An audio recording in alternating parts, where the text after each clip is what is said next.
Nasa bahay na lang tayo kasama ng nanay. Doon, hindi ako matatakot. Doon ay walang magbibintang sa akin na ako ay magnanakaw. Magkano ba ang tatanggapin mong sweldo? 2 piso. 3 beses nila ako pinagmulta. Bayaran mo na ang binibintang nila sa akin. At nang gayoy, hindi na nila ako pagbibintangan na magnanakaw. Naku, Crispin, ano ba kaya ang pambibili ng nanay na pagkain? Ang sabi ng saklistang mayor, 2 onsa ang iyong ninakaw. Alam mo ba ang 2 onsa ay katumbas ng 32 piso? 6 na kamay at 2 daliri. At ang bawat daliri ay piso. Magkano ba ang kwarta ng piso? 106 na po. 106 na po. Sana pala ay ginawa ko na yung binibintang nila sa akin.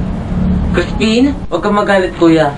Sabi ng kura, ipapatingin ako sa palo kung hindi ko ilalabas ang pera. Kung maaari ko na maibalik to, di ba? Kung ibinigay ko sa inyo ng nanay, ay may pambibili na kayo ng baro. Makakagalitan ka lang nanay pag nalaman niya ito. Ikaw na lang ang umuwi. Sabihin mo sa nanay ay may sakit ako. Hindi ako uuwi.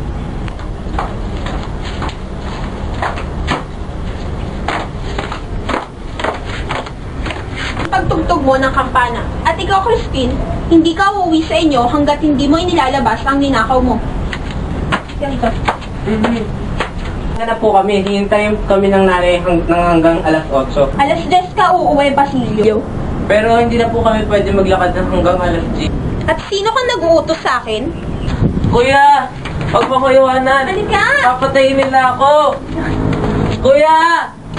Papatayin nila ako! Kailan kaya ako makapag-araro?